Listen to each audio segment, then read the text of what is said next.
अस्सलामुअलैकुम।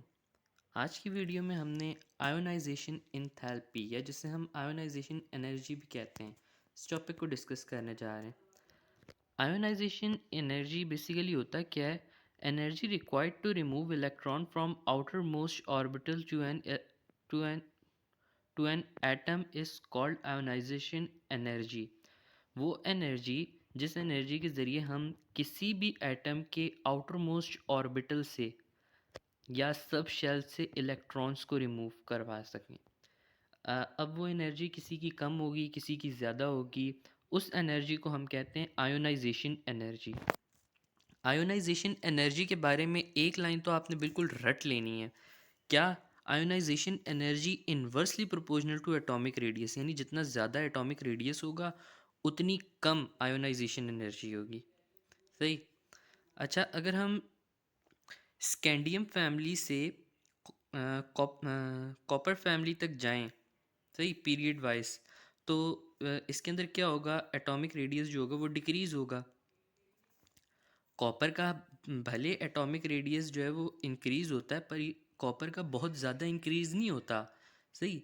Zinc family का जो रेडियस होगा वो बहुत ज़्यादा इंक्रीज़ कर लेगा, लेकिन कॉपर फैमिली का जो रेडियस होगा वो बहुत ज़्यादा इंक्रीज़ नहीं करता, वो थोड़ा सा इंक्रीज़ करता है। सही। दैट्स वाई कॉपर का भी जो एटॉमिक रेडियस होगा वो हम उसे भी जो है, अगर नॉर्मली सीरीज़ में लेकर चलें तो उसे भी डिक्रीज़ में कंसीडर करेंगे, क्योंकि वो बहुत ज़्यादा नहीं बढ़ रहा, थोड़ा सा बढ़ रहा है। सही। तो इसके अंदर भी आयोनाइजेशन एनर्जी इंक्रीज़ होगी। सही। एटॉमिक रेडियस डिक्रीज़ हो रहा है, यानी क्या चीज़ बढ़ रही है? Nuclear charge. यानी न्यूक्लियस की एनर्जी जो है वो अपने करीब इलेक्ट्रॉन्स को ज़्यादा खींच पा रहा है। सही। अच्छा, अब ये देख लें, आयोनाइजेशन एनर्जी जो होती है ना, ये एक्सचेंज एनर्जी, एक एनर्जी होती है रीऑर्गेनाइजेशन या एक्सचेंज एनर्जी। ये दोनों एनर्जी मिलती हैं तो फिर हम इसे कहते हैं आयोनाइजेशन एनर्जी।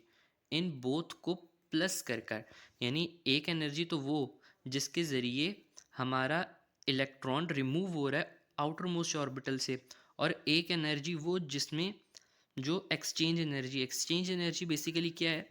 फॉर एग्जांपल, मिसाल लें कि हमारे पास एक ऑर्बिटल है 4s2 3d3। सही।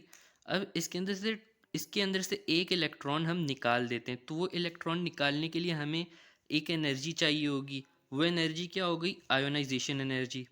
सही। अब जब वो इलेक्ट्रॉन निकल गया, तो अब ये वाला जो इलेक्ट्रॉन होगा ना, ये और इनके साथ रोटेशन स्टार्ट कर देगा, यानी ये पहले यहाँ आ जाएगा और ये वाला इलेक्ट्रॉन यहाँ चला जाएगा। सही। अब जो यहाँ पर इलेक्ट्रॉन आएगा वो कहाँ चला जाएगा? वो यहाँ आ जाएगा, और ये वाला उठकर यहाँ चला जाएगा। अब जो यहाँ इलेक्ट्रॉन आएगा वो यहाँ से उठकर यहाँ चला जाएगा, और यहाँ से उठकर ये वाला यहाँ आ जाएगा। ये क्योंकि अपनी पोजीशन चेंज कर रहे हैं, एक्सचेंज कर रहे हैं। सही। तो इसे हम रीऑर्गेनाइजेशन भी कहते हैं और इसे हम एक्सचेंज भी कहते हैं। तो ये रीऑर्गेनाइजेशन एनर्जी या एक्सचेंज एनर्जी।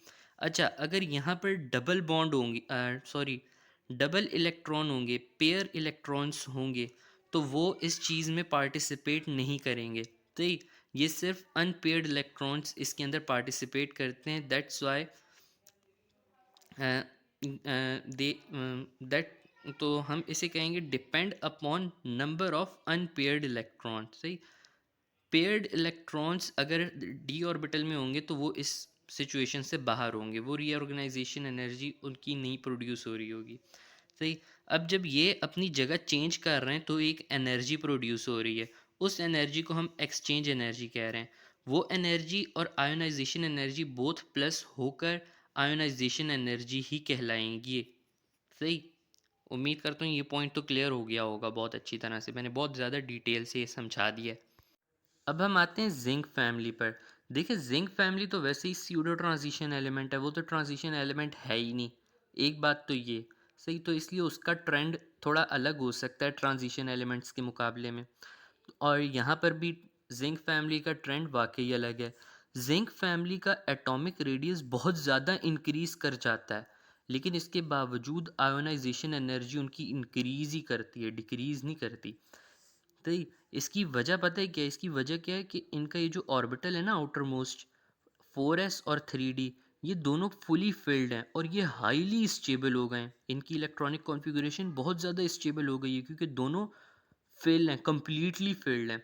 सही, ये देखें, इसकी मिसाल यहाँ लें। देखें, हमने एक लिया जिंक और एक लिया कॉपर। अभी जिंक की इलेक्ट्रॉनिक कॉन्फ़िगरेशन क्या है? 4s2 3d10, यानी हाईली स्टेबल है। अब जिंक से एक इलेक्ट्रॉन निकालने के लिए हमें ज़्यादा एनर्जी लगानी पड़ेगी क्योंकि कॉपर के पास तो एक ही इलेक्ट्रॉन है। देखें, 4s1 3d10, सही, एक ही इलेक्ट्रॉन है। तो कॉपर का ये इलेक्ट्रॉन, कॉपर ख़ुद चाहेगा कि ये इलेक्ट्रॉन निकल जाए, क्योंकि जब कॉपर का ये इलेक्ट्रॉन एक निकल जाएगा तो उसके पास कंप्लीटली फिल्ड इलेक्ट्रॉन आ जाएगा, जिससे कि वो स्टेबल हो जाएगा। जबकि अगर जिंक का ये एक इलेक्ट्रॉन यहाँ से निकल गया तो ये अनस्टेबल फॉर्म में आ जाएगा।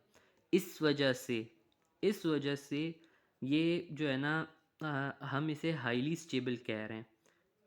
सही, और इसका एक इलेक्ट्रॉन निकालने के लिए बहुत ज़्यादा एनर्जी लगानी पड़ेगी, लेकिन इसका ये एक इलेक्ट्रॉन बहुत आसानी से निकल जाएगा। पर अब सिचुएशन थोड़ी आगे लेकर चलते हैं। देखें, अब यहाँ पर क्या हो रहा है, जिंक पॉजिटिव यानी इसके पास एक इलेक्ट्रॉन निकल गया, एक इलेक्ट्रॉन है इसके आउटर मोस्ट ऑर्बिटल में। और कॉपर पॉजिटिव, कॉपर के पास जो इसका आउटर मोस्ट ऑर्बिटल था 4s, वो तो खाली हो गया। 4s तो खाली हो गया, सही, तो 4s तो हम हटा देते हैं। लेकिन जो इसका अब आउटर मोस्ट ऑर्बिटल है ना, वो d ऑर्बिटल है और इसके अंदर 10 इलेक्ट्रॉन्स है। यानी अब ये जो है ना, ये हाईली स्टेबल हो गया। सही, इसके मुकाबले में जिंक जो है ना, जिंक तो खुद चाहेगा अब कि उसका ये इलेक्ट्रॉन निकल जाए और वो 3d10 की कंडीशन में आ जाए और स्टेबल हो जाए।